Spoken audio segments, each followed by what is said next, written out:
Bueno, muy buenos días. ¿Cómo están?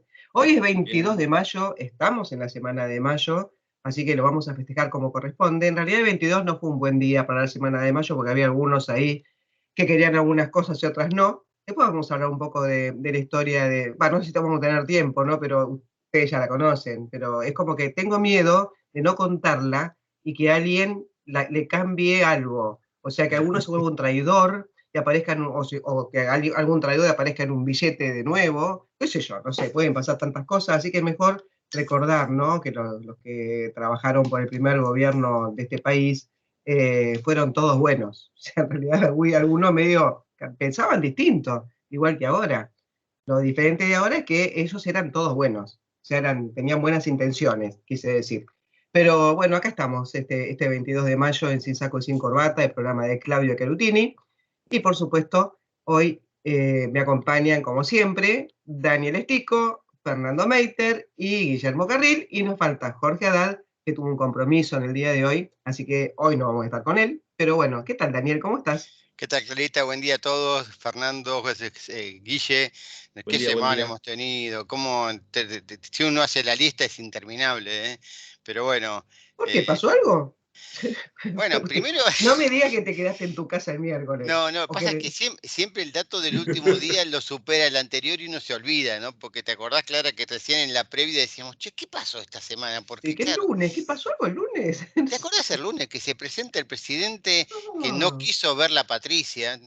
O sea, se fue por la puerta de atrás, el hombre muy caballero, por supuesto, y diciendo, bueno, la festichola la podemos arreglar con 2 pesos con 50. Yo le ofrezco un palo 600, Fabio le ofrece un palo 400, y con eso salvamos el honor de haber hecho la festichola de las vacunas. Eso, bueno, qué sé yo, es discutible. Pero a la hora de evaluar su honor, le pidió a Patricia Bullrich porque dice que lo había difamado con el tema de las coimas de la vacuna de Pfizer o no Pfizer o qué sé yo, y le pide 100 millones de mangos. Entonces, claro, ¿qué hicimos todos los medios, todos los amantes de los números? Che, a ver, ¿cuánto vale el honor del presidente? Si lo dividís por 129 muertos por COVID, muchos de los cuales se pudieran haber evitado, significó 23 pesos sumando los dos, ¿no? Es decir, los 3 millones, o sea, de Fabiola y del presidente. Si midimos el presidente solo, son 14 pesos por persona. Y si lo medís por habitante, que ahora el INDEC es otro tema, datos preliminares, pero con una estimación que terminó en 407. Si el censo nos dijo que hubo 47.327.407 personas como dato preliminar. Muchachos, si es un dato preliminar, redondealo, haceme 47.300, qué sé yo, después lo ajusto. Pero lo cierto es que si vos dividís eso por la población, te da 6 centavos. Vos decís, che, ¿estamos bien? ¿Qué le pasa a este presidente? ¿Eso vale el honor para el presidente de cada uno de nosotros? Y lo que pasa es que le fallan los números a este gobierno. O sea, esa es la realidad. Los números están como, viste que está todo mal. O sea, vos no sabés si comprarte una campera o comprarte un kilo de zapallitos largos o Exacto. zucchini. Entonces, están mal los números y también están mal cuando él tiene que hacer este tipo de negociaciones. Ahora, te digo que me pareció muy ingenioso decir que la plata que le pidió a Patricia Bullrich la va a donar, no sé, a qué hospital, Sí, diciendo que por lo menos alguna vez el PRO va a donar algo para la sociedad. Fue ingenioso realmente que le pasó sí. ese dato, causaba gracia. Pero lo tremendo del caso es que nadie se va a olvidar de lo que pasó en esa fiesta. O Exacto. sea, cada uno de nosotros sabemos lo que estábamos haciendo en ese momento. O sea, yo veía a mis hijas desde el balcón de mi casa, todos Claro. con barbijo y haciéndonos así con la manito durante mucho tiempo. Sí, Y sí, estos sí. estaban de fiesta, como si nada, o sea, y no les pasó nada, ninguno se enfermó, ninguno se murió, nada. O sea, una joda realmente que, bueno, no se puede creer. Me parece que esa mancha, Daniel, no tiene precio. No tiene O precio y sea, creo que es imborrable, ¿no? por eso, o sea que por más que hubiera ofrecido lo mismo en dólares o ponerle los ceros que quieras a esa cifra, que no la tiene porque viste que tuvo que pedir un préstamo para poder Aparte. pagar. Claro, se financia Bueno, externo también. y Sí. sí, viste que loco realmente, bueno, pero es como que no hay plata que pague lo que hizo. Esa es la realidad. Ni siquiera pedir perdón alcanza. No alcanza porque está mal, porque lo que hizo está mal. Entonces, mínimamente decir todos los días qué mal que estuve, qué mal que estuve. O sea, escribir en el pizarrón 100 veces qué mal que estuve. Esas cosas no se hacen. Y la verdad es que, claro, los números te dan lo que acabas de decir, porque en realidad eso lo dividís y es lo que, lo que vale un muerto para él. O lo que vale una vacuna en todo caso también, porque también se afanaron las vacunas y en ese momento tenían un precio muy alto. Eso Claro. también, porque roban. O sea, todo el tiempo están robando lo que sea. Roban hasta la dignidad de ellos mismos, se roban entre ellos.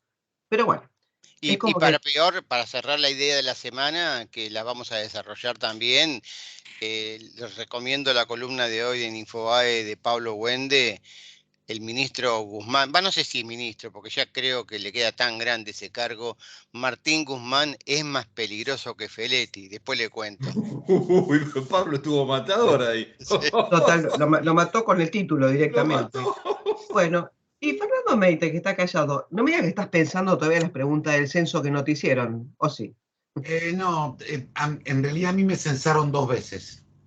¿Cómo Porque te yo ¿Cómo hice, te censaron dos claro? veces? yo hice el censo digital. Ah, Nunca me llegó, el código me llegó al día siguiente. Está Claro. bien. Después que terminó el censo, ¿te llegó?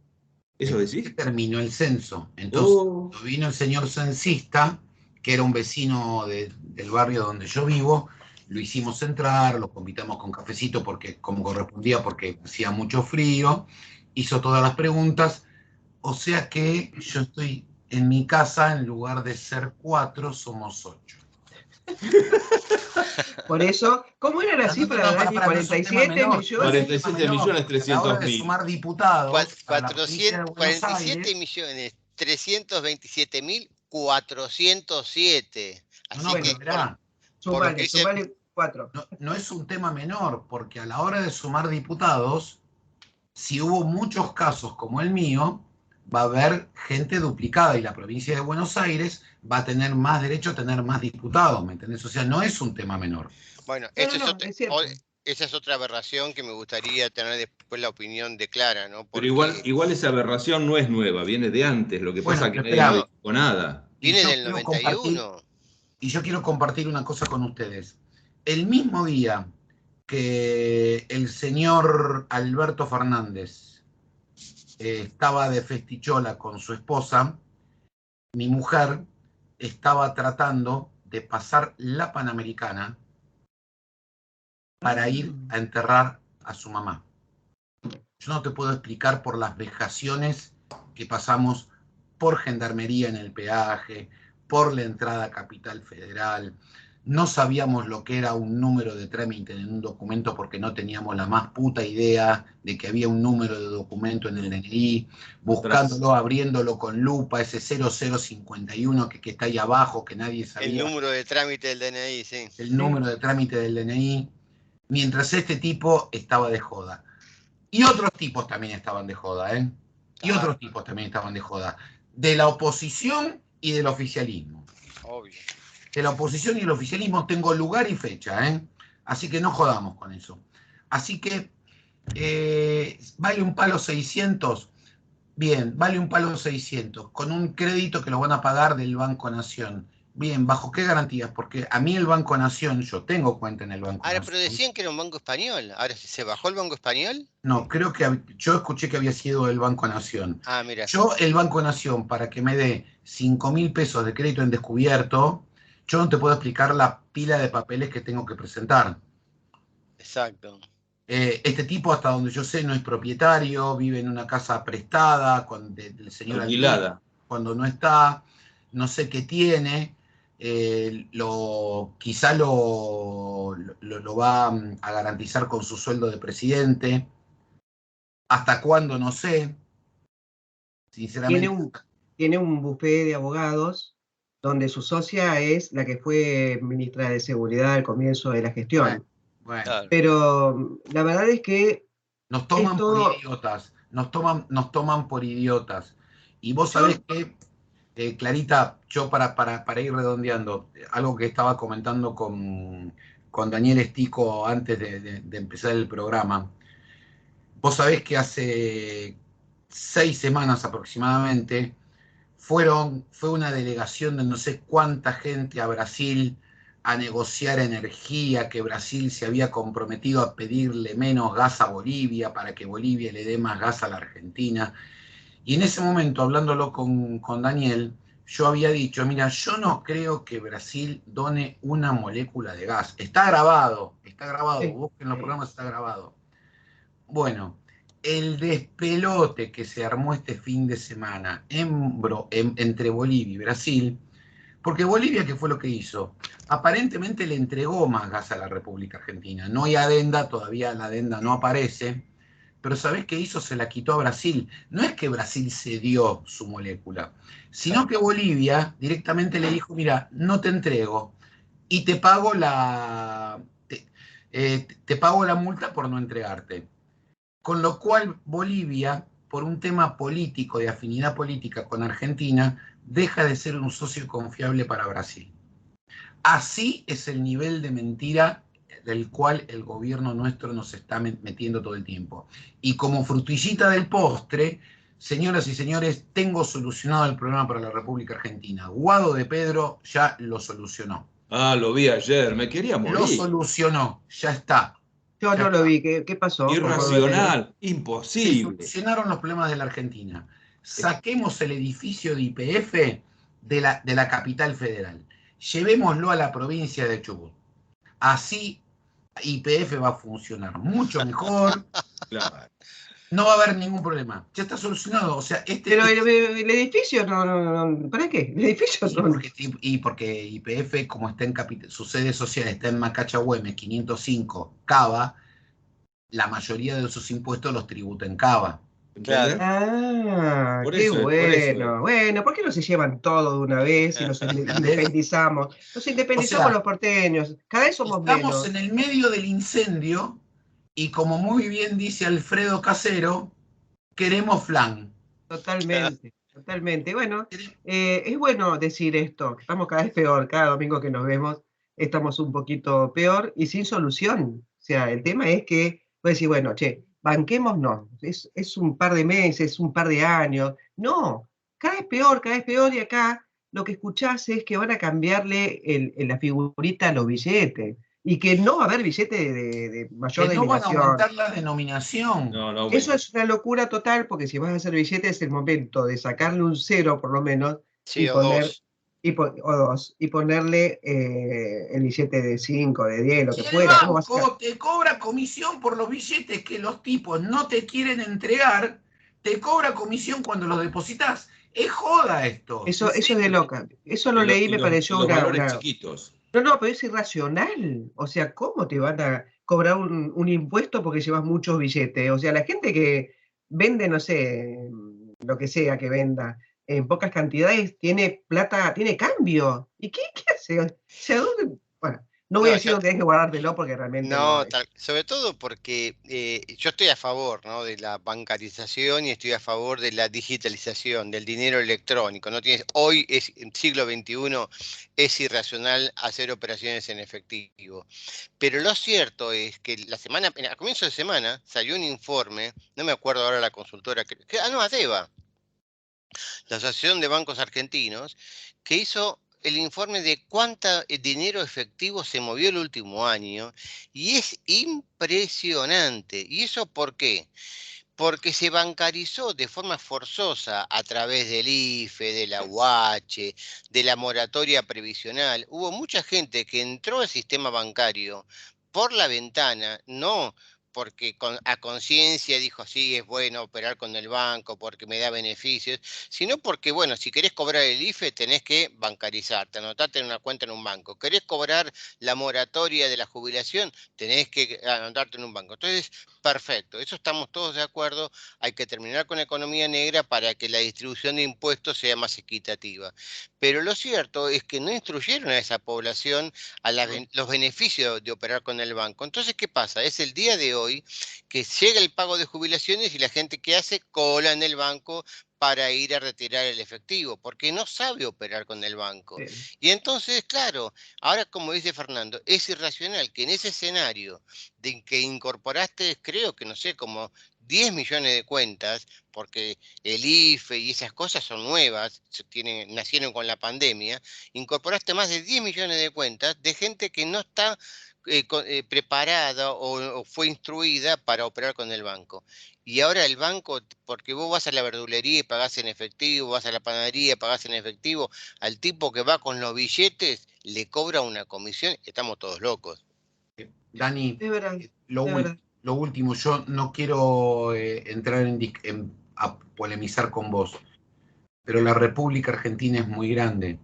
Pedile a un tipo en el Chaco, en Formosa, en Santiago del Estero, en el interior, anda a un restaurante, a una panadería y trata de pagar con una tarjeta de débito. No saben lo que es, no tienen conexión a internet siquiera. Entonces, digamos que yo estoy perfecto que en los grandes centros urbanos, estoy totalmente de acuerdo que en los grandes centros urbanos ya casi es normal. Yo en la verdulería de la boliviana que tengo acá enfrente, que es una mina divina, Y y paga que con Mercado Pago. le pago con Mercado Pago y la tipa me cobra la tarjeta que quieras, Sí, la es tarjeta verdad. que quieras, y ya está acostumbrada, ¿viste? Pero hay lugares a donde todavía la Argentina está muy, pero muy, pero muy olvidada, ¿viste? Entonces, Sí. me parece que nos están midiendo a todos con la misma vara y creo que eso está muy mal. Insisto, nos están tomando de tarados y estoy un domingo a la mañana, por eso digo tarados y no digo otra palabra y no hablo más en este pequeño comienzo de... Bueno, vamos, dale, así avanzamos. Perfecto. Bueno, no sé, quedaron un montón de cosas, siempre quedan un montón de cosas de lo que pasa durante la semana, pero bueno, siempre caemos en lo mismo, ¿no? Que estamos mal, esa es la realidad, estamos mal. Y si ustedes lo quieren ver dibujado con números, pero dibujado no dibujito como hace Guzmán, ¿eh? O sea, presentado con números, para eso lo tenemos acá al señor Daniel Estico. Gracias, Clara. Bueno, como les decía, ¿no? Justamente cuando hoy leía esta mañana la columna de Pablo Wende en Infobae, dijo, uy, me adivinó el pensamiento y me ganó por no sé, por 20 horas, porque generalmente Pablo entrega los viernes o los sábados su columna. Y realmente es así. El ministro Martín Guzmán, que insisto, creo que ya a estas alturas es demasiado generoso seguir hablando de ministro porque ha fracasado en la negociación de la deuda primero con privados, después con el Fondo Monetario, porque es el día de hoy, el viernes, el índice de riesgo país terminó en 1950 puntos y pensemos que 1950 puntos es con los nuevos bonos que se entregaron justamente en el canje de deuda, en ese reperfilamiento, como se inauguró esa palabrita el ministro entonces de la última etapa del gobierno de Mauricio Macri, Hernán Lacunza. Ese reperfilamiento hizo que se entregaran bonos nuevos por los viejos y eso hizo que JP Morgan cambiara en el portafolio de la medición del ENVI latinoamericano y del ENVI argentina los bonos viejos por los nuevos y entonces eso provocó que en ese momento que el índice de riesgo país, si mal no recuerdo, estaba en 2100, 2200 puntos, bajara a 1000 puntos.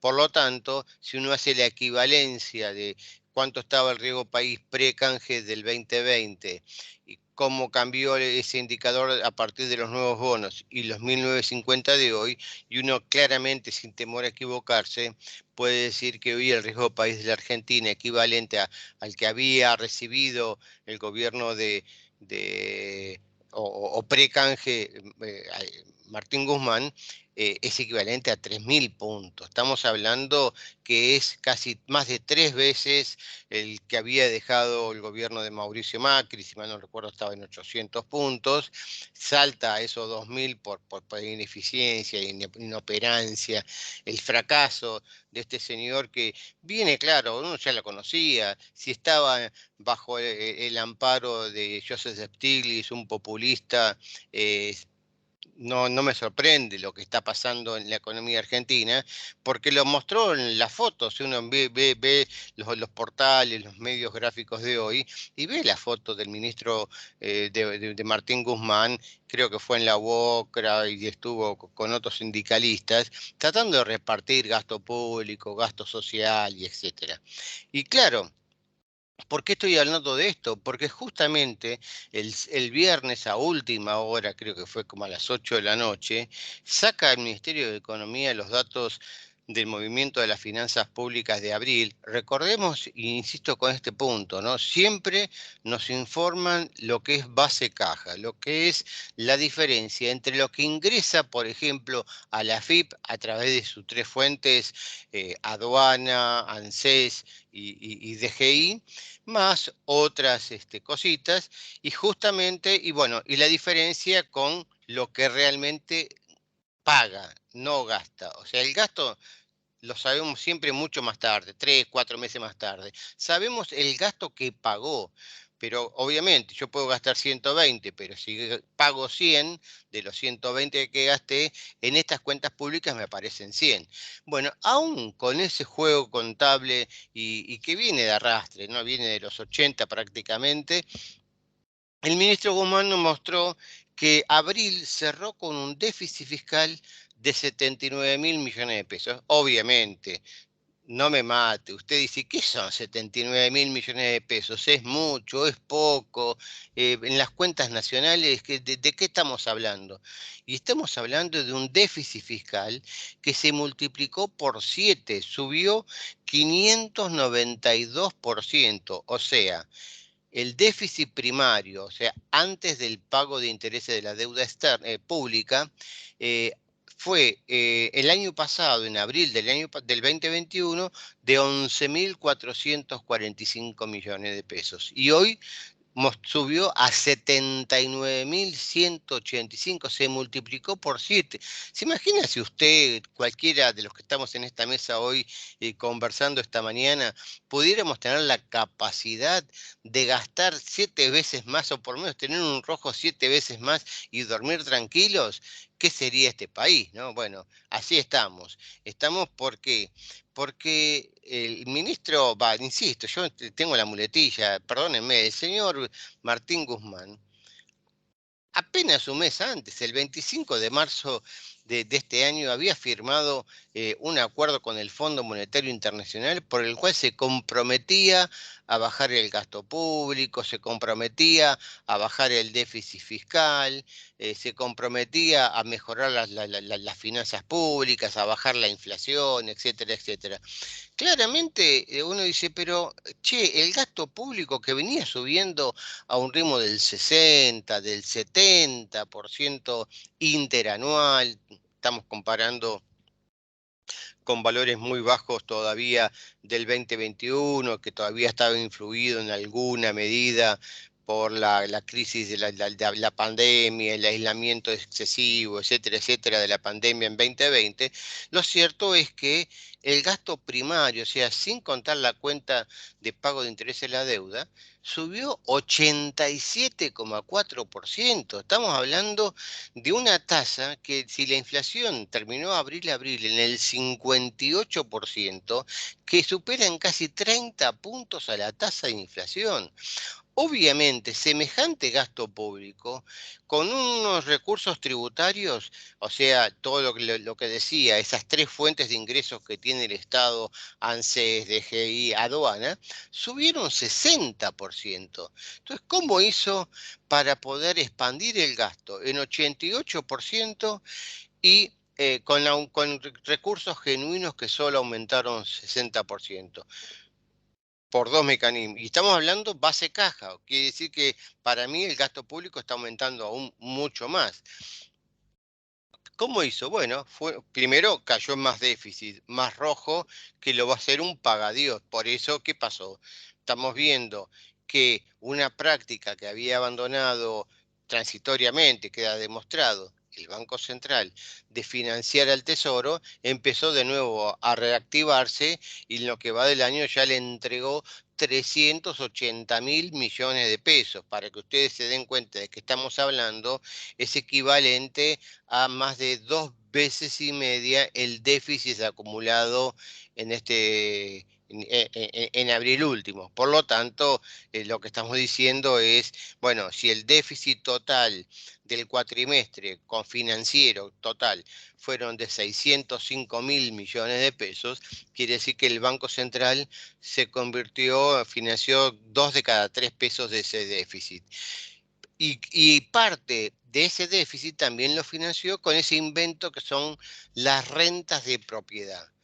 ¿Ustedes se imaginan que el Banco Central, que está quebrado, que cuando uno hace cualquier cuenta de diferencias entre los activos y pasivos monetarios del Banco Central, la cuenta le da negativa, que tiene atraso cambiario, por lo tanto, las ganancias contables que pudiera obtener por valorizar más las reservas en dólares, porque claro, lo va ajustando mes a mes por un tipo de cambio que sube 3, ahora está tratando de acelerar un poquito el ritmo al 4%, pero claro, con inflación viajando al 6%, se le está licuando las reservas en términos reales.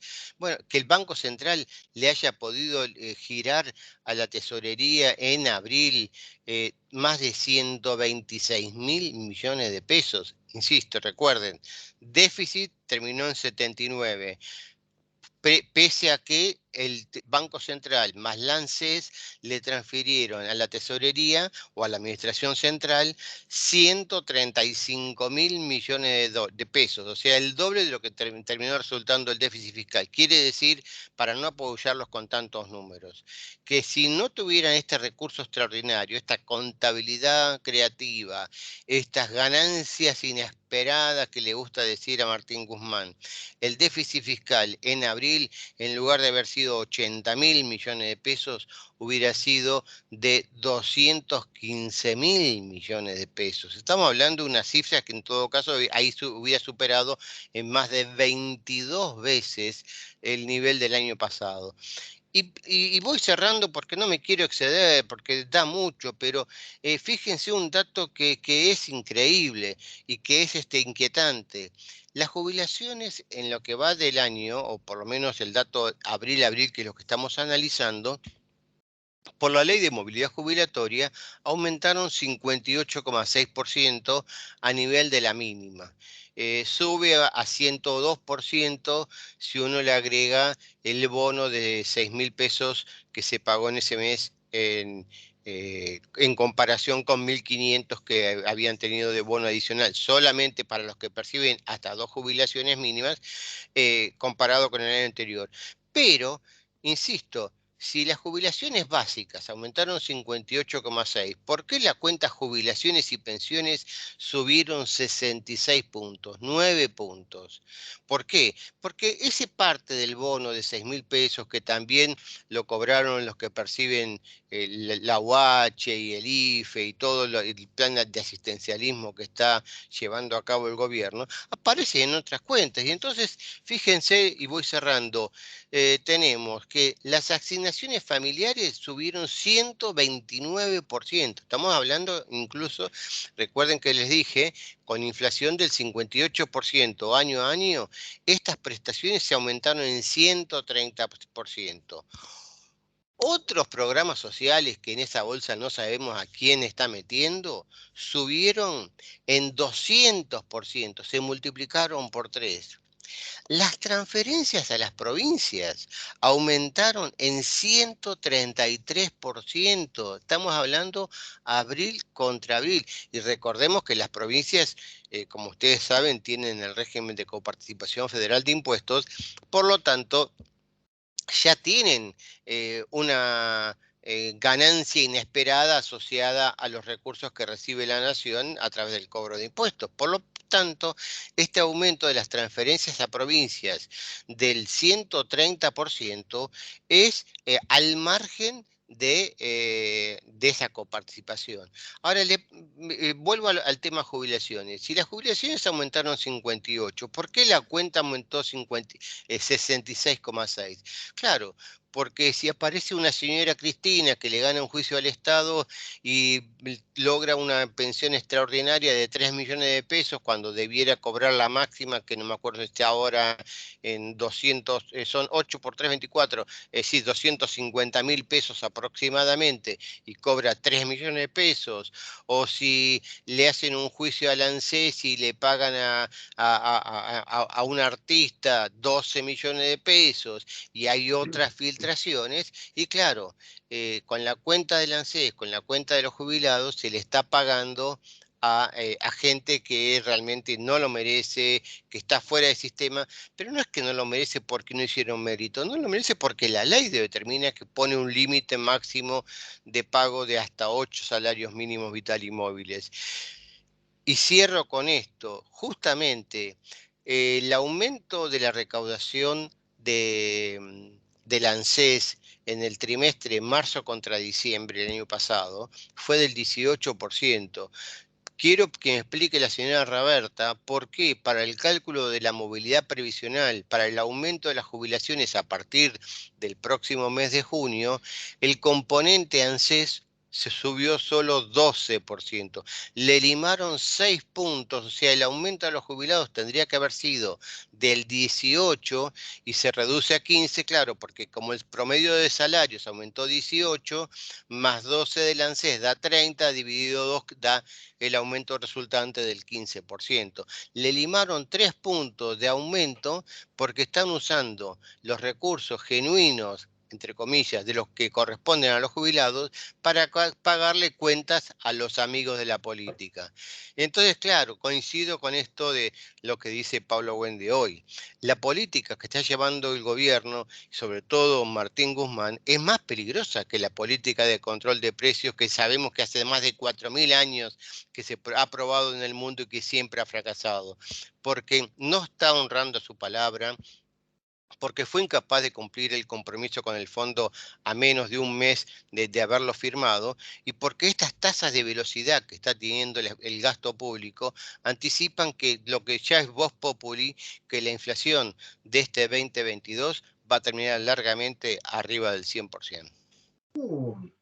Con eso nos mataste a todos, Daniel, realmente. Qué final, qué remate.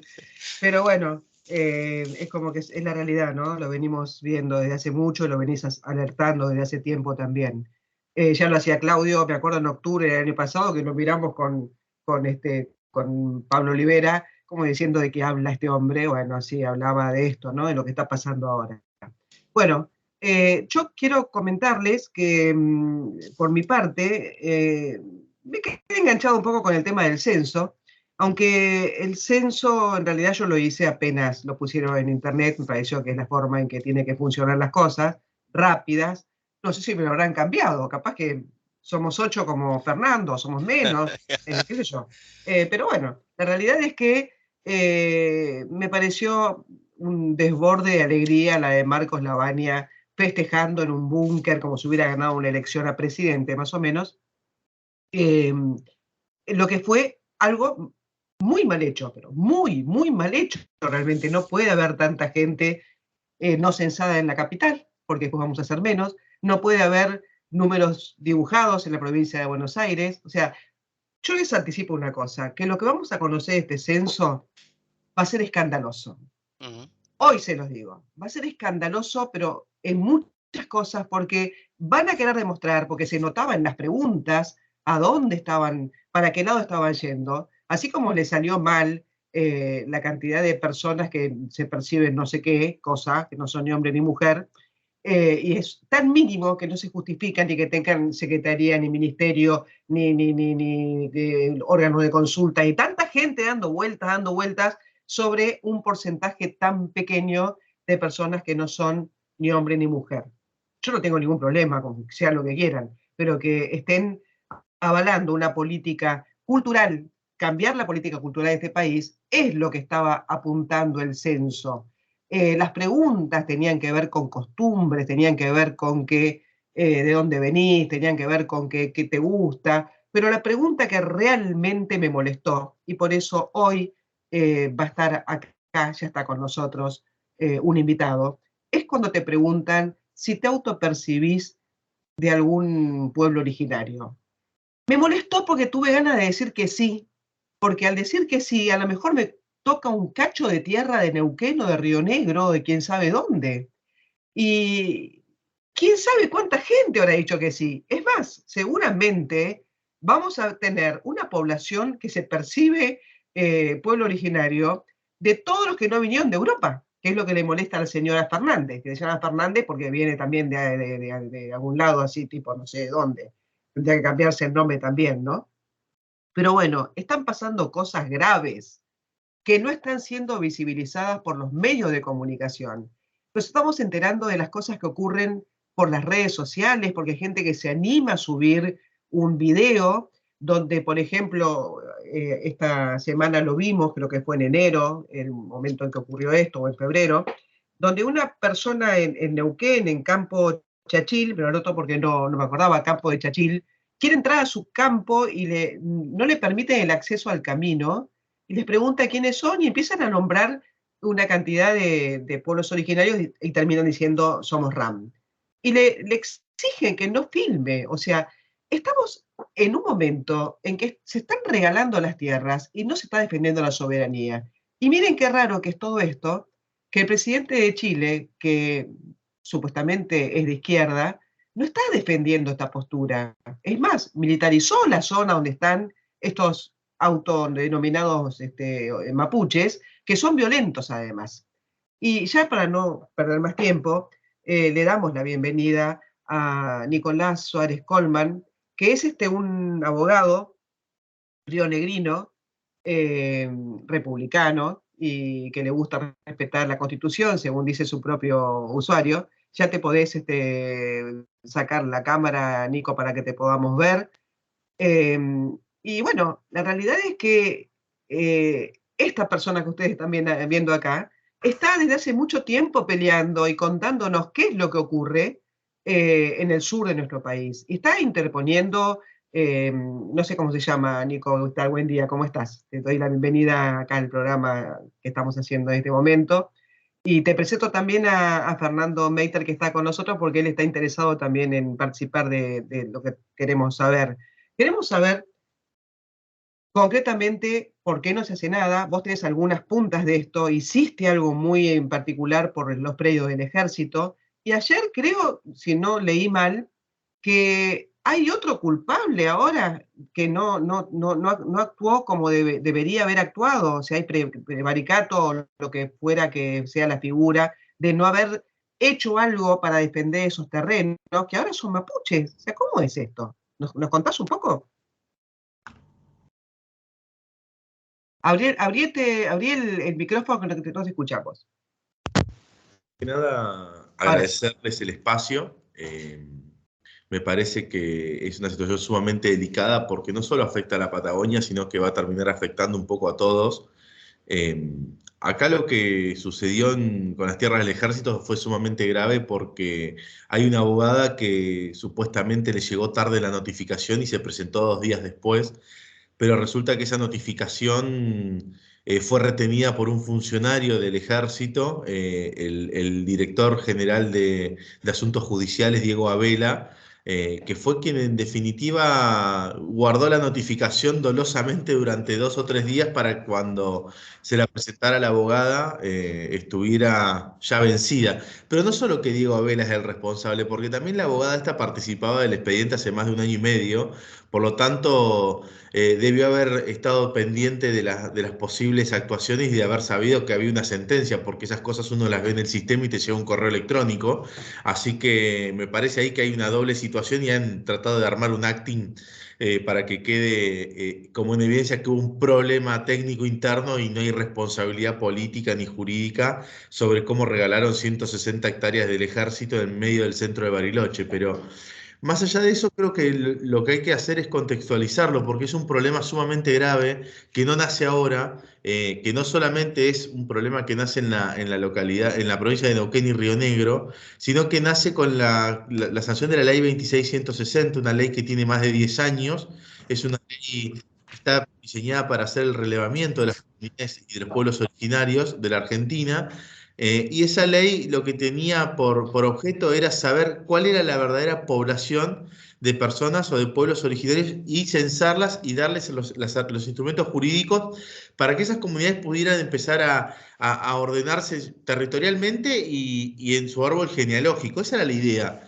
Pero ¿qué pasó? Como todo en el kirchnerismo, y esto, perdón, pero esto ya es una cuestión parcial, como todo en el kirchnerismo se utiliza para los avivados y se dejó de censar hace unos cuantos años, hace unos 4 o 5 años se dejó de censar a las verdaderas comunidades y empezaron a aparecer los grupos de punteros amigos del poder que comenzaron a autopercibirse de la noche a la mañana comunidades originarias y en esa autopercepción de comunidades los comenzaron a censar y les empezaron a asignar espacios geográficos dentro de la provincia de Río Negro, Neuquén y Chubut. Uno de esos casos es el Pullof Cusamén, donde ocurrió el hecho de Santiago Maldonado, y otro de ellos es Villa Mascardi, donde sucedió lo de Rafael Nahuel. Pero esto no es que solamente fue ahí, eso ocurre en absolutamente todo el territorio de la Patagonia rionegrina y de la zona cordillerana rionegrina, Chubut y Neuquén. Entonces, no es un solo actor, está sistematizado. No solo está Magdalena Odarda como directora del INAI, sino que llamativamente Odarda designó a Luis Alberto Pilquimán como segundo del INAI para empezar a realizar este tipo de trabajos, y Luis Pilquimán es el tío del testigo en el caso Maldonado.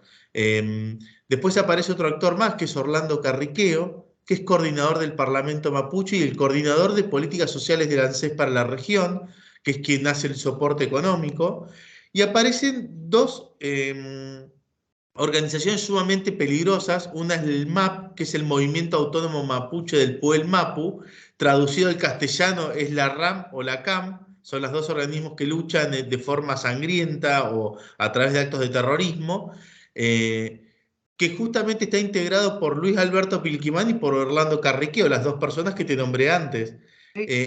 Y una agrupación del kirchnerismo duro de soporte que se llama Convocatoria Segunda Independencia, que está integrada por el Negro Suárez, que es de la gremial de abogados, socio de uno de los referentes más importantes del kirchnerismo, una directiva nacional de ATE, la Organización de Ferroviarios para la Liberación y llamativamente el dirigente de la OTP Montoneros, Roberto Pardía. Estos son la gente que operan en la zona cordillerana dándole soporte jurídico, soporte político, soporte económico y asistencia permanente de protección en medios a estas agrupaciones que de mapuches no tienen absolutamente nada y que lo que están generando es todo tipo de hechos de violencia, como la quema de la oficina de turismo del Bolsón, o como la quema de la oficina de vialidad de la provincia de Río Negro, donde se quemaron 12 máquinas viales que son para la nieve.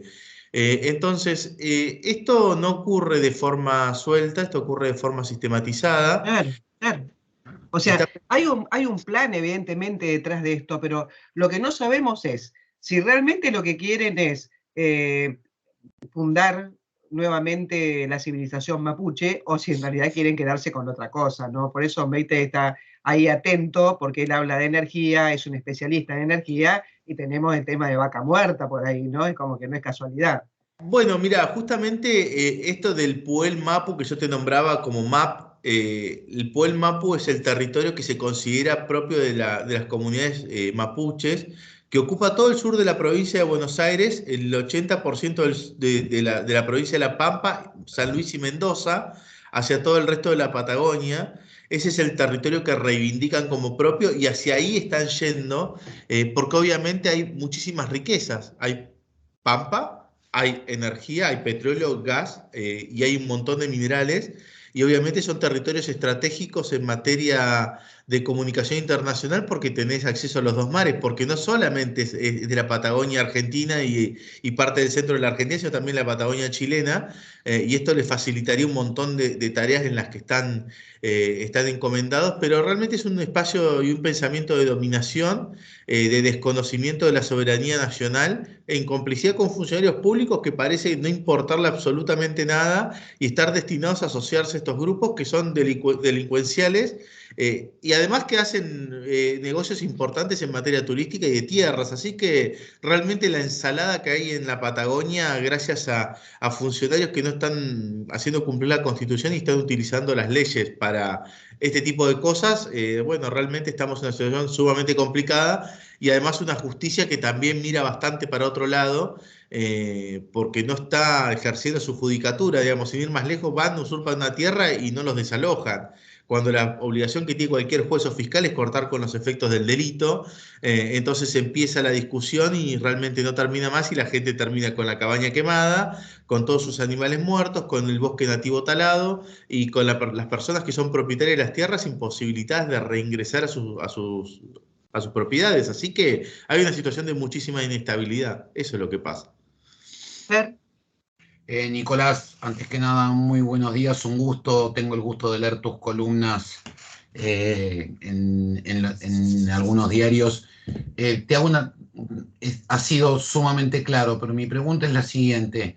¿Esto está sentando un precedente para que lo que ocurre hoy en la provincia de Neuquén y en la provincia de Río Negro pueda ocurrir en otras provincias, por ejemplo La Pampa, por ejemplo Buenos Aires?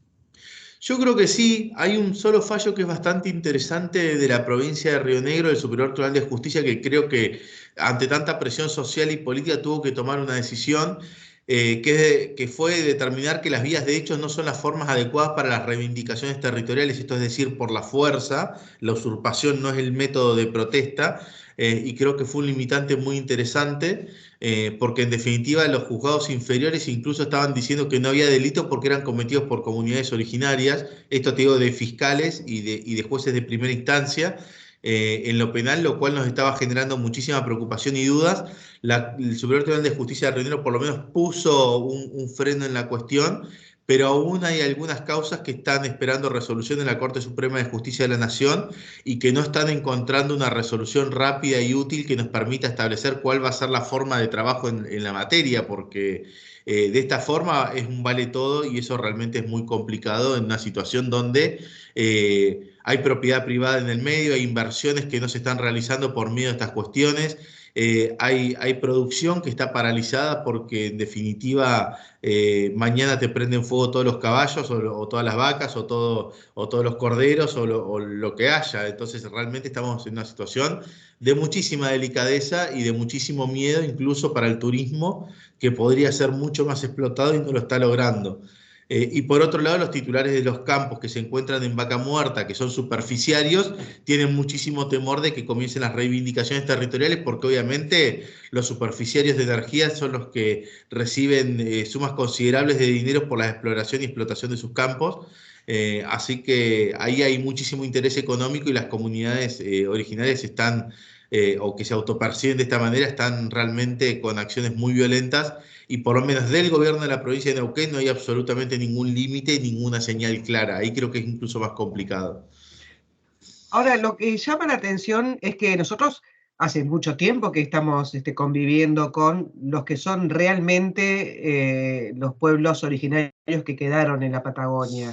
Ahora, de golpe se multiplicaron de una manera increíble, o sea, ahora son los que realmente vienen de papás, abuelos, bisabuelos, de pueblos originarios, mapuches o de la comunidad que fuera, a autopercibirse porque se me ocurre que estoy de acuerdo con esto. La verdad que, o sea, no se puede entender muy bien que usted, a ver, que te autopercibas de otro sexo, bueno, bárbaro, pero no te podés autopercibir mapuche porque se te ocurre, porque ahí tiene que haber un interés particular. Por eso te decía que el tema del censo, va a haber mucha gente que va a decir que en Río Negro se autopercibe mapuche y también en Neuquén, no sé, es como que no se puede entender. Y está avalado, obviamente, por el gobierno, por este gobierno mamarracho que tenemos de hace tanto tiempo, ¿no? O sea, no es de ahora, son 20 años.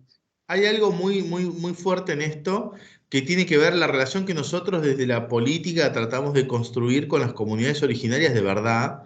Y en Bariloche hay 4 o 5 comunidades, incluso en Villa Mascardi hay una comunidad que convive de forma absolutamente pacífica con sus vecinos, respeta las leyes, reconoce la soberanía nacional, solamente que tiene una forma de vivir y de convivir distinta a la de un barrio común y corriente. Y son personas sanas con las que nosotros tenemos muchísimas relaciones e incluso son personas con las que nosotros conversamos para tratar de comprender el fenómeno.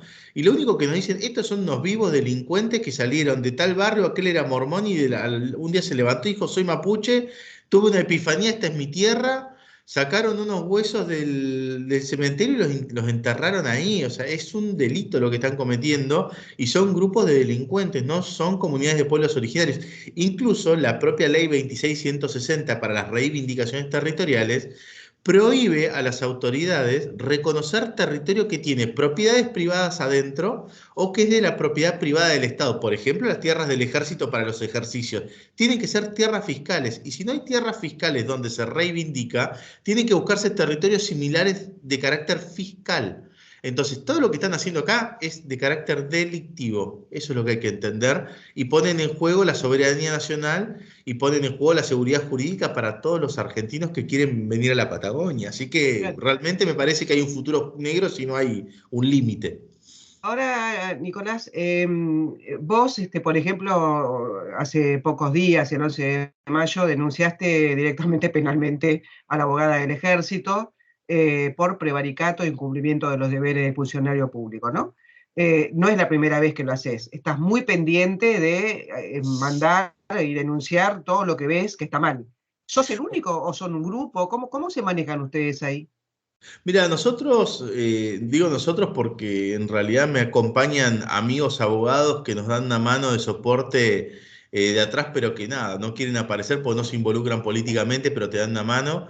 Y esto se hace en soledad. A mí lo que me preocupa es que haya legisladores o que haya diputados nacionales de la región que estén en absoluto silencio, que haya senadores que no dicen absolutamente nada y quieren pasar por el medio sin siquiera emitir opinión. Y acá hay en juego intereses muy importantes para la nación y para los particulares, porque los argentinos lo que queremos es vivir en paz, poder progresar. No queremos que venga un grupo de violentos y nos queme la cabaña cuando estamos cenando con nuestra familia. Eso es lo que nos pasa. Nosotros estamos participando, digo nosotros, porque tengo un pequeño equipo de amigos que me ayudan. Estamos participando como querellantes en más de 20 causas. Hemos realizado más de 30 o 40 denuncias relacionadas a distintos temas, una de ellas por traición a la patria, porque todo esto que te explicaba esta mareja de funcionarios, están todos involucrados y coordinados para producir estos hechos. Entonces, acá hay que involucrarse, me parece que hay que empezar a defender lo que es nuestro, porque hoy puede ser cualquiera de los vecinos de Villa Mascardi o de Pampa del Buenuleo, pero realmente vamos a terminar todos con los mismos problemas si el día de mañana se despierta uno con una supuesta epifanía y dice, che, acá vivió mi tatarabuela y era mapuche, así que dame todo y por más que tengan apellido Reinstein, ¿viste? Esto es lo que está pasando, es una locura. Y genera mucho temor a cualquier ciudadano que quiere vivir en paz hacia el futuro para él y para sus hijos, esto es claro. Así que a mí lo que me preocupa es la falta de compromiso de quienes se proponen para ser candidatos y después no están representando una ciudadanía que le prometieron que le iban a defender, y tenemos que salir los particulares sin ningún tipo de fuero, sin ningún tipo de protección, que después sufrimos obviamente los embates de estos grupos violentos porque nos apedrean, nos prenden fuego un auto, nos pintan por todos lados, nos amenazan en la calle. Bueno, pero realmente son los costos de defender a la ciudadanía y defender lo que uno cree. Bueno, me parece como que nosotros como periodistas tenemos que difundir claramente qué es lo que está pasando, y hoy creo que dimos un pasito contando todo esto que acabas de decirnos vos. Yo les cuento que él se llama Nicolás Suárez Colman, que pueden estar conectados con él a través de Twitter como con su usuario, @nSuárezColman, porque siempre nos mantiene al tanto de las cosas que están pasando y las cosas que se hacen. Te agradecemos un montón habernos explicado todo esto y bueno, seguimos en contacto. Un placer para mí. Un beso a la bebita Olivia. Gracias, un placer para mí. Hasta luego. Gracias. Bueno, Fernando, como verás, no sé si va a ser Vaca Muerta o Vaca Mapuche, la verdad se va a cambiar el nombre. Bueno, a ver, acá siempre presente Claudio Chiarutini, cuando hablábamos de este tema, él decía que esto es una lucha de territorio. En el fondo, lo que está pasando con la cuestión mapuche, pregonado por el mismo gobierno, es una pelea por territorio. Está la nación que pugna por los recursos, no solamente hidrocarburíferos, sino de minerales, hidrógeno, llama todo lo que quieras, que hay en esta región. Número 2, la pelea territorial por parte de las provincias, porque la provincia de Neuquén y la provincia de Río Negro, estas dos provincias en particular, se ven avasalladas por todo este tipo de despelotes. En tercer lugar, los sindicatos, que los sindicatos pierden muchísimo, pero pierden muchísimo poder ante estas peleas. De hecho, cuando a veces hay algún tipo de trifulca, salen los sindicalistas de Pereira y le dicen: nosotros le vamos a explicar a los mapuches cómo se hace un bloqueo. Y el bloqueo se acaba. Y por último, ATE, no hay que olvidarse de ATE, la Asociación de Trabajadores del Estado, que es muy fuerte y que pugnan todos por este territorio. Y todo este lío está ayudado, pregonado, propiciado, si se puede decir de alguna manera, por parte del Estado Nacional, con una clara política. Eso es claro. Y la verdad, mi homenaje a Claudio, que siempre decía eso con respecto a este tema. La pregunta que yo quería hacer, qué lástima que nos quedamos sin tiempo, es: ¿quién banca a estos tipos?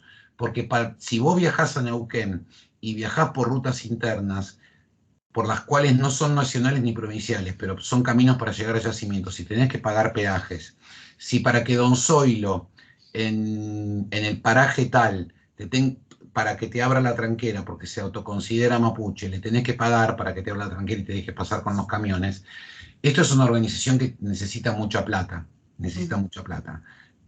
se hablan de grupos que están puestos en Inglaterra y que ponen mucho dinero para esta causa, tanto del lado argentino como del lado chileno, por una Chile sin para que no tenga ningún tipo de hidroelectricidad. Así que cuidadito, porque este es un tema, no es un tema menor. Estuviste genial en haberlo tomado. Bueno, a lo tuyo.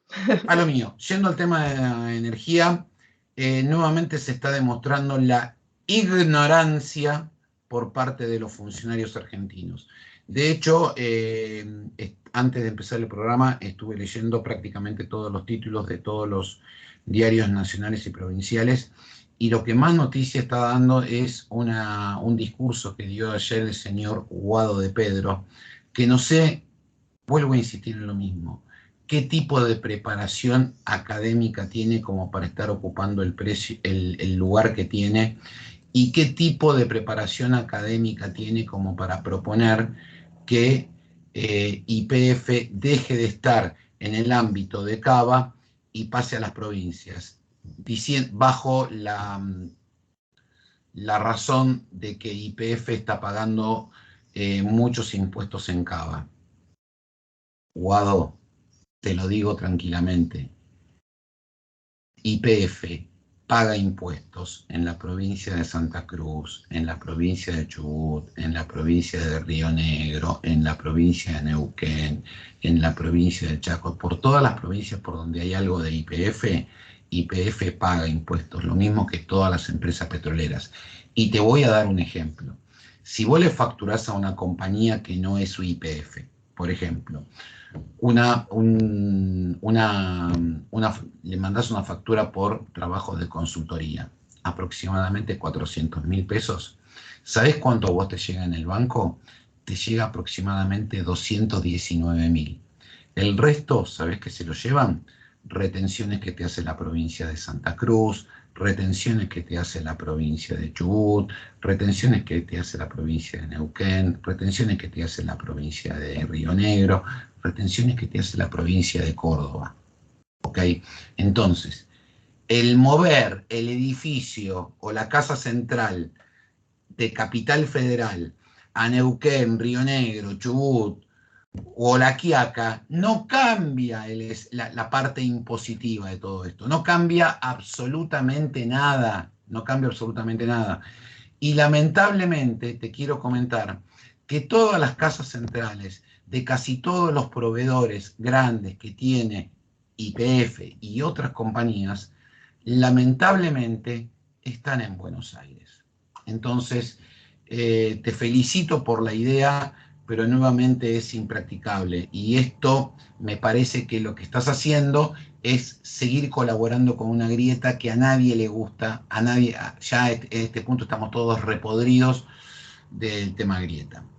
Segundo tema, hace cosa de más o menos 6, 7, 8 semanas, ya ni me acuerdo, fue una delegación enorme de empresarios y funcionarios argentinos a Brasil, y cuando volvieron dijeron que habían conseguido 2 logros. Primero, que Brasil nos iba a entregar energía eléctrica para pasar el invierno. Todos los años Brasil nos entrega energía eléctrica para pasar el invierno. Es una cosa normal. Se hace al final de un determinado periodo, se hace una especie de balance, entonces o se devuelve la electricidad que se prestó o se paga. Lo mismo ocurre con Uruguay. El segundo tema era que se había prometido que Brasil le iba a pedir menos gas a Bolivia, y ese gas que no le iba a entregar a Brasil, Bolivia se lo iba a entregar a la Argentina. En ese momento nosotros dijimos que veíamos muy difícil que Brasil deje de nominar, entre comillas, pedir gas a Brasil, porque no está en... Brasil siempre está pidiendo gas, siempre está pidiendo gas. Lo que nos venimos a enterar en este fin de semana, por fuentes brasileñas y por fuentes bolivianas, es que Bolivia directamente le cortó el envío de 6 millones de metros cúbicos día a Brasil y se los entregó a la República Argentina. No es que Brasil pidió que no le entreguen, lo cual está creando un problema diplomático entre Brasil y Argentina, en donde entre Brasil y Bolivia, en donde Bolivia está obligada a pagar una penalidad por no entregar ese gas, y además le está creando un problema muy, muy grande a Brasil, porque a pesar de que Brasil está líquido en este momento, tiene hidrolicidad, las distribuidoras del sur de Brasil cuentan con ese gas. Entonces, que se lo corten de golpe para entregárselo a la Argentina sin ningún tipo de aviso es una cosa que nunca sucedió. Es una cosa que nunca sucedió. Así que bueno, nos siguen engañando. Tercer tema, el ministro Guzmán aparentemente está atrás de una ley que le permita, ¿se acuerdan la famosa ley de la cual estuvimos hablando todo el año pasado para promocionar la producción de hidrocarburos? Bueno, aparentemente surgió un borrador que lo pudimos ver todos, en donde lo que se propone es lo siguiente.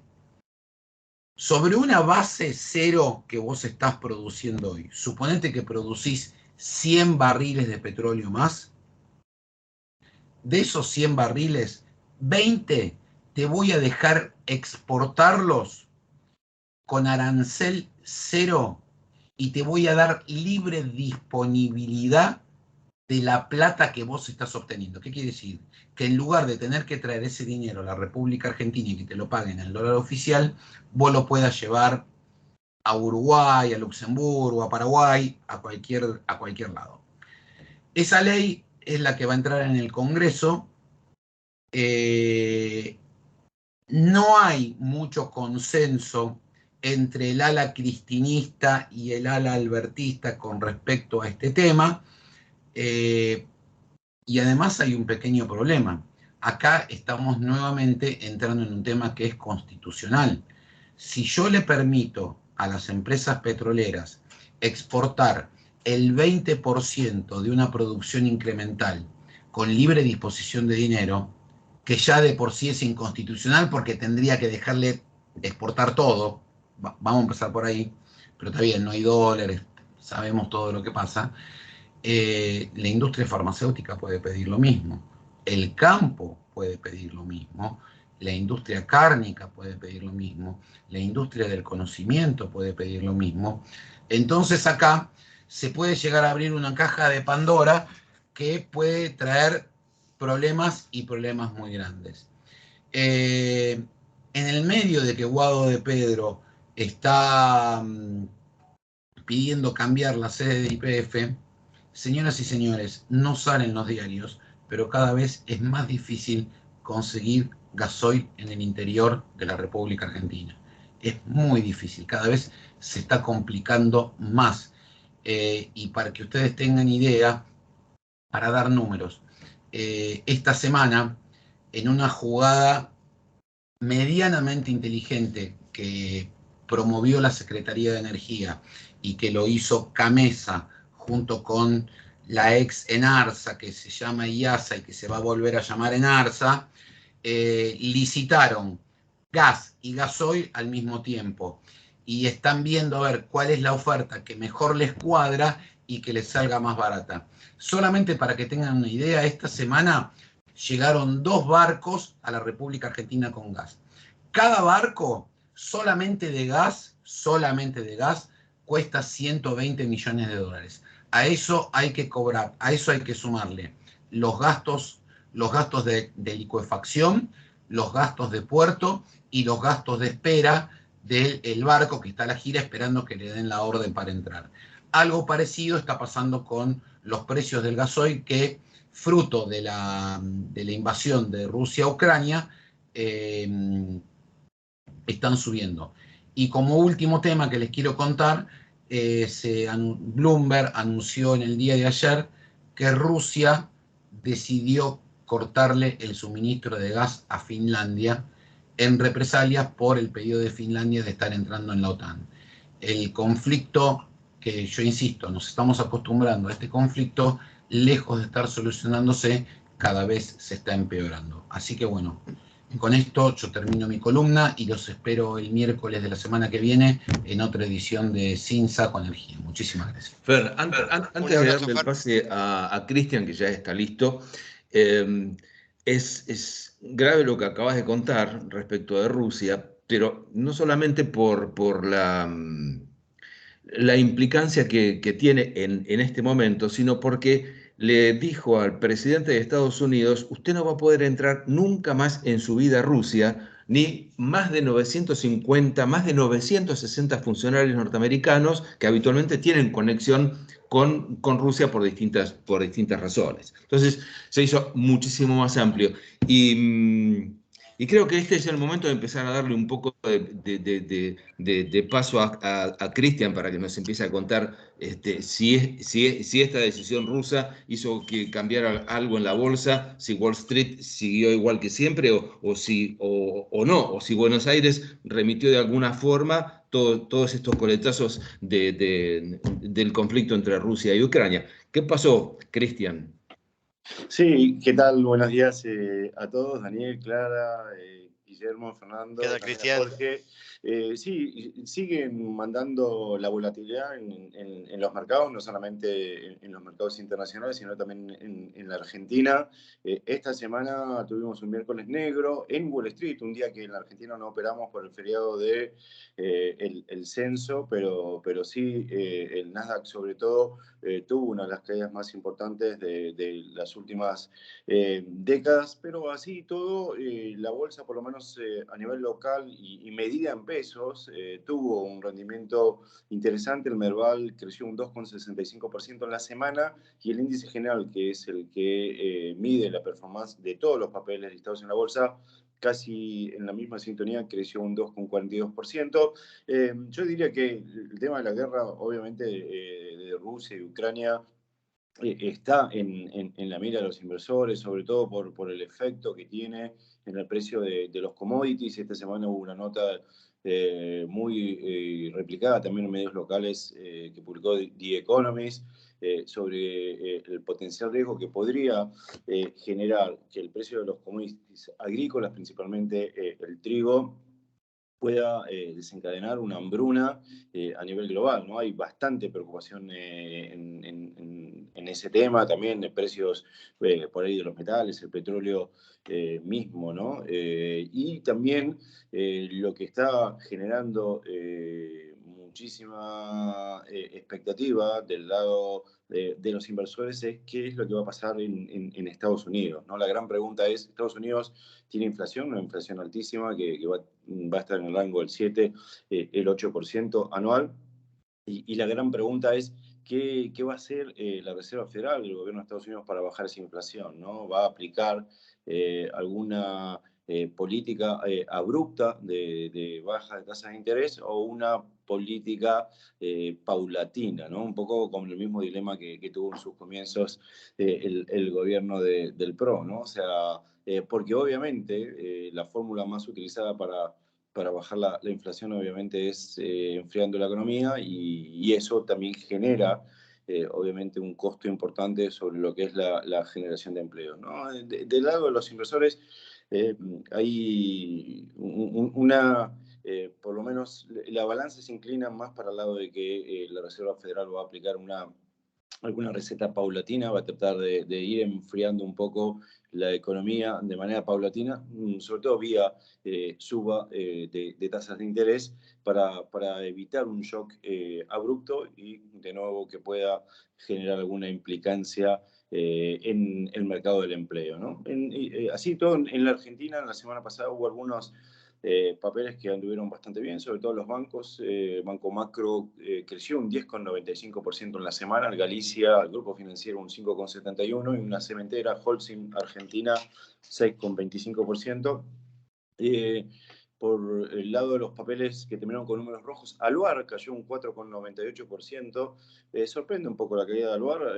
Hace poco hubo un análisis de un broker argentino que decía que Aluar tiene uno de los costos de generación de electricidad más baratos entre todas las compañías, entre todos los grandes jugadores que producen aluminio a nivel mundial. Tengan en cuenta que China, la gran mayoría de las empresas que producen aluminio generan electricidad, utilizan electricidad a base de carbón.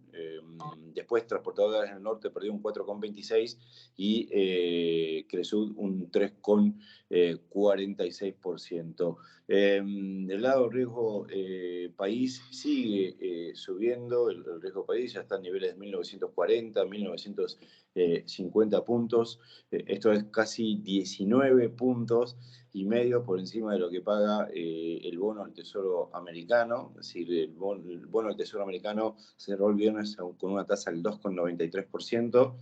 Esto es que, bueno, Argentina estaría pagando tasas de interés de casi el 22%, cosa que es, se toma el promedio de los bonos, porque hay algunos bonos cortos que están pagando tasas de interés realmente mucho más altas, ¿no? Por ejemplo, que la L30, que es uno de los bonos que surgió de la estructuración de la deuda, cerró el viernes en dólares a 27,73 dólares por cada lámina de $100 de valor facial, ¿no?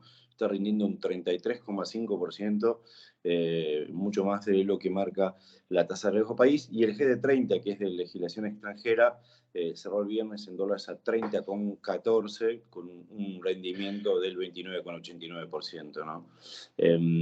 Así que sigue habiendo tasas realmente bastante altas de rendimiento para los bonos y los dólares financieros siguen tranquilos. La verdad que yo creo que se va a repetir un poco algún fenómeno que vimos durante varios momentos de gobiernos kirchneristas, donde utilizan un poco el atracio cambiario como ancla contra la inflación. El blue quedó a 204, el dólar MEP 209,20, que se liquida en la Plaza de Buenos Aires, y el dólar cable, que es el que se liquida en Nueva York, 210,60 pesos.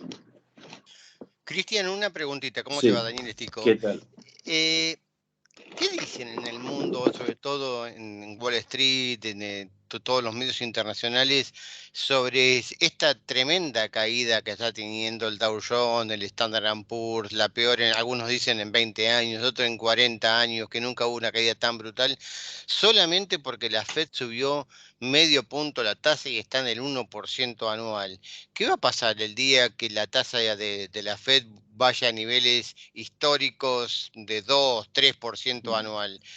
¿Va a haber una debacle mayor o justamente el mercado está descontando eso?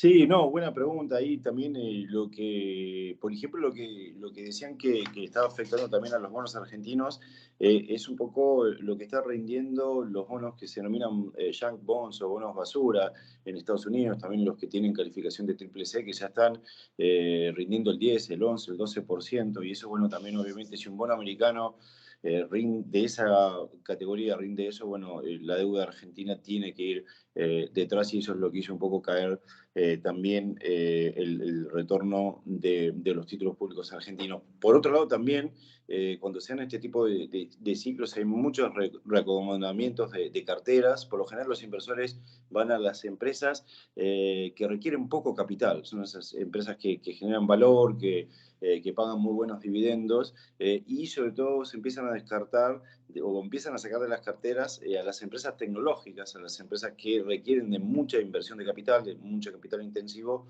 y empresas que por ahí tienen un horizonte de ganancia de acá a 5 o 10 años, ¿no? Y eso es lo que explica que haya empresas tecnológicas que hayan, no sé, perdido un 65, 70%. La verdad que para empresas estadounidenses es una caída importante, ¿no? Por ejemplo, PayPal, una empresa muy conocida por todos nosotros, un medio de pago muy difundido en todas partes del mundo, que se escindió de lo que era eBay, está realmente cayendo fuerte, ¿no? Hay un reacomodamiento histórico, ¿no? De las carteras. Hay un cuadro que es muy interesante, un gráfico, como para verlo, que dice que cuando los commodities están en niveles altos, cae la inversión en valores tecnológicos y aumenta mucho la inversión en valores clásicos, ¿no? Del tipo de valores que invierte Warren Buffett, ¿no? Como Walmart o como Coca-Cola, esas empresas que son muy buenas pagadoras de dividendo, que tienen un flujo bastante predecible de fondos y que no tienen grandes requerimientos de capital, ¿no? Ese es un poco el fenómeno que se está dando en este momento, ¿no? Pero bueno, eso después, y además, bueno, también con este dólar que está teniendo muchísima fortaleza. Ya hay algunos pronósticos de que en muy poco tiempo el dólar podría estar 1-1 con el euro, ¿no? O sea, realmente eso demuestra un poco la fortaleza que tiene el dólar, ¿no? Hasta hace no mucho tiempo un euro valía $1,20, 1,21, 1,19, y ahora en cualquier momento pueden estar 1-1, ¿no? Y vos sabés, Cristian, que no tuve espacio para comentarlo, pero aprovecho que me das el pie 2 segundos nomás, que justamente esa apreciación del dólar ha hecho que en abril, por ejemplo, la deuda externa de la Argentina haya bajado en 3.000 millones de dólares por efecto justamente de la devaluación del resto de las monedas. Entonces, la deuda que la Argentina tiene en yuanes, en yenes, en la misma DEG con el Fondo Monetario Internacional, se reduce porque representan menos dólares, porque justamente se está revaluando el dólar, y con esos yuanes, con esos yenes, con esos DEG, hoy se pueden comprar menos dólares. Entonces, tiene un efecto positivo por la deuda que la Argentina lo está desaprovechando, porque al atrasar el tipo de cambio, que sube 3, 4% en promedio del mes, frente a una inflación que se ubicó en 6%, la deuda por diferencia de cambio ajustable por ser aumenta. Y también la revaluación del dólar tiene también un efecto negativo sobre las reservas del Banco Central, porque justamente, si bien las netas no se ven afectadas, las de libre disponibilidad, cuando uno le saca los yuanes y los DEC, etcétera, sabemos que la reserva del Banco Central se mantienen firmes negativas en torno a 5.000 millones de dólares. Pero las brutas, los 41.000 que nos está informando diariamente el Banco Central, están disminuyendo porque, de nuevo, los yuanes que llegaron a representar 21.000 millones de dólares, ahora representan menos de 18.000 millones de dólares.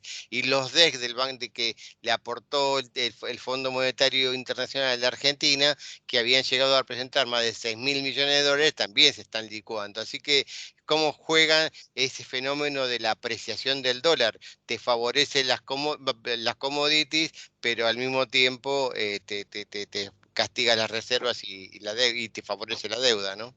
Así es, muy excelente análisis, Daniel. Bueno, buen fin de Señores, semana. Muchísimas gracias. Gracias, Cris. Vamos ahora al paso del amigo Guille, ¿o que querías aportar algo, Guille? No, quería ya ingresar porque si no se nos hace muy largo el programa y las actividades del domingo, aún siendo un día tranquilo, cada uno las tiene y las tiene en dimensiones familiares, si cabe. Yo voy a ser cortito. Gracias, Cris, por estar. Gracias. Y siempre está presente, Cris. Tempranito lo llamamos y sí, estoy, como no, bárbaro. Genial. Bueno, buenísimo. Vamos a ver. Voy a ser cortito esta vez porque me parece que esta mitad de año va a ser importante para varias cuestiones. Vamos a ir por lo local en principio. Se van a inaugurar en frente a Aeroparque, hay una cochera que no se ve a simple vista, pero es subterránea, cruzando la avenida. Queda hacia el río, digamos, ¿no? Porque son tierras ganadas del río. A mediados de mes se van a inaugurar, de manera que van a liberar la zona de estacionamientos, me refiero a aeroparques, al Aeroparque Metropolitano, Aeropuertos Argentina 2000, va a liberar la zona del parking descubierto, donde están el parking, hay parte del edificio del Aeroparque, donde también estaba ANAC hasta hace un tiempo, o está, no sé si se habrán ido porque estaban en obra. De allí después vienen las cocheras y los depósitos de las compañías privadas que hacen carga. Toda esa zona va a estar, a partir de ya en unos días más, van a empezar a hacer algunas modificaciones. Algunos trabajos previos están hechos, como continuidad de los pasillos del Aeroparque hacia la zona norte, hacia el área norte, pero van a empezar a trabajar con mayor profundidad hacia el norte también, dentro del Aeroparque, para extender algunas zonas de circulación interna y permitir que haya áreas donde se puedan estacionar aviones más grandes como los 330 de Aerolíneas y como los aviones grandes que van a venir de Avianca. Digo esto porque la compañía venezolana, ustedes saben que está en un acuerdo con GOL, con el grupo brasileño de compañías de las low cost, para poder volar a Buenos Aires de manera formal, digamos así. Un poco más, volar a Aeroparque, ya pidieron, el Aeroparque Metropolitano, ¿no? Ya pidieron a las autoridades de su país, a las autoridades colombianas, las autorizaciones para poder llegar a Buenos Aires de una manera regular. Esto ocurrió durante esta semana, de manera que cuando terminen todos estos procesos vamos a ver una reaparición, ¿cómo les diría? Como si fuesen a resurgir las low cost, no solo nacionales, sino las regionales. Esto me parece que hay que marcarlo, porque lo de Avianca va a ser notable. Van a ver cómo se va a mover el mercado, cómo se les va a mover las estructuras a algunos organismos oficiales, de los que ahora creen que pueden con todo, pero no creo que puedan con todo. Y por otro lado, también, pero ya en noviembre, tendiendo hacia finales de año, GOL va a volver a Rosario, ya estaba antes de la pandemia. Se nos cortó. Sí, justamente, mira, hoy estábamos hablando antes de empezar el programa. Para Brasil, por las cuestiones nacionales, para las cuestiones industriales. Guille, se cortó Señora. Una palabra nada más. Digo que justo hablábamos de si funcionaba internet o no, y se cortó un segundito, se entendió todo lo que estabas hablando. ¿Se perdió? No, para nada, sí. Se cortó okay. No había entendido cómo. Los cortes a mí me aterran, también acá en casa pasa. Sí. Bueno, les decía que lo de GOL va a ser interesante no solo por la industria, por Córdoba y por Rosario, sino porque esa ruta hasta antes de la pandemia andaba bien para los brasileños.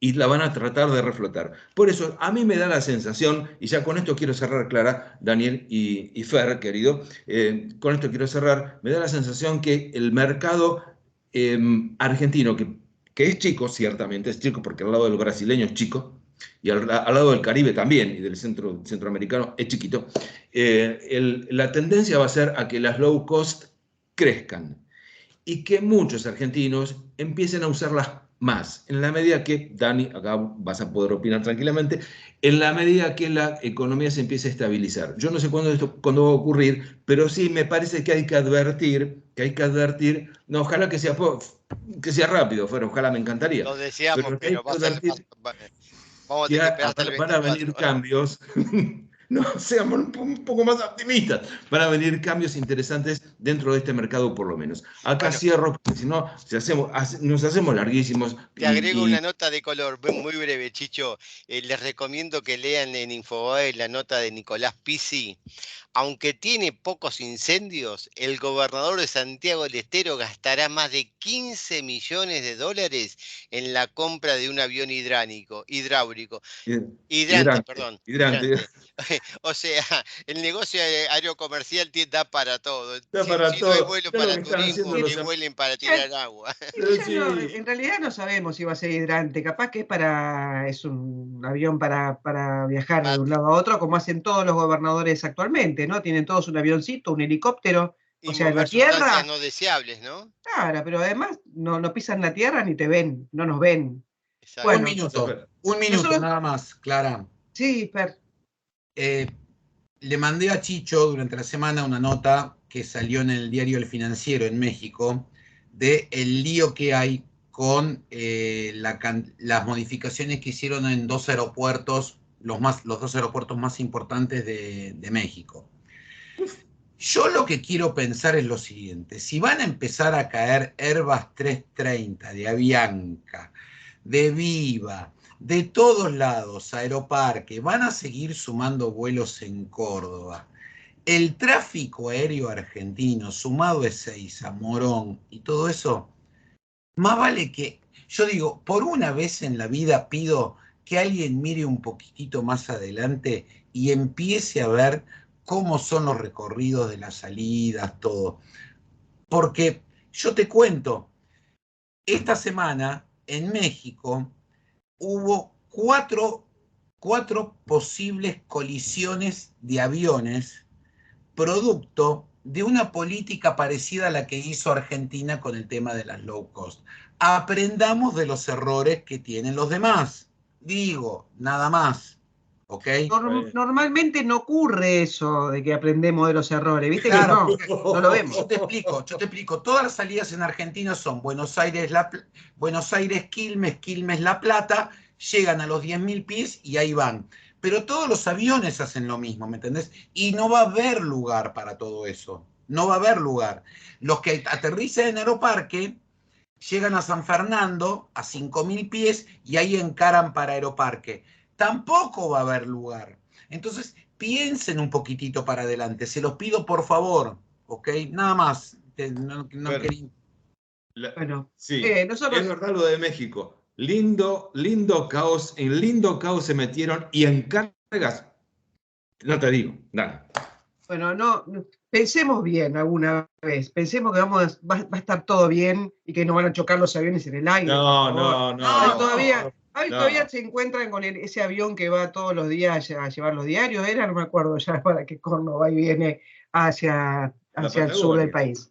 Bueno, terminamos por hoy, pero yo quiero contarles algo que no tiene mucho que ver, van a ver que no tiene nada que ver, pero tengo que compartirlo porque a mí me parece que las cosas buenas tienen que empezar cerca de uno, así como la educación empieza por la familia. Yo amo mucho a mi barrio y ustedes saben que en La Boca es el distrito de las artes. Bueno, están floreciendo cantidad de galerías de arte este último tiempo, lo que es realmente hermoso, especialmente para los que no conocemos mucho las técnicas artísticas, que es mi caso. Pero ayer estuve en la Galería Barro, y la verdad que me quedé impresionada por la galería en sí, porque es maravilloso cómo presentan las obras, y porque vi la obra de un joven pintor o artista plástico, Joaquín Bosch. Es muy joven, tiene 35 años, hace pintura abstracta. Yo no puedo hablar técnicamente de lo que él hace. Sé que pinta óleo sobre tela, sobre papel y sobre otras estructuras, pero es impresionante ver esos cuadros gigantes llenos de colores, la mezcla que hace, y digo, no soy técnica, pero puedo decir que moviliza muchísimo realmente ver ese tipo de arte. Es algo muy inspirador. Pero además tuve la suerte de conocerlo al artista, a Joaquín. Y me encontré con una persona realmente tan sensible, supongo que tenés que serlo. Nosotros no somos sensibles, ni Daniel con economía, ni Fernando con energía, ni yo con política, obviamente, somos más bien la piel dura, ¿no? Para poder, no sé, asimilar las cosas que tenemos que asimilar. Pero Picapiedras. totalmente, pero cuando te plantás frente, o sea, con tranquilidad, un sábado tranquilo, y entras a un lugar agradable y ves esos cuadros llenos de vida, donde vos no sabés cuál fue la conexión que hubo entre el autor y eso que estás viendo, lo que te quiere transmitir, o sea, cada uno recibe algo diferente de esos cuadros. Y la verdad es que me quedé impresionada. Me hubiera llevado un cuadro, me hubiera traído un cuadro acá para mi casa realmente, porque eran muy, pero muy hermosos.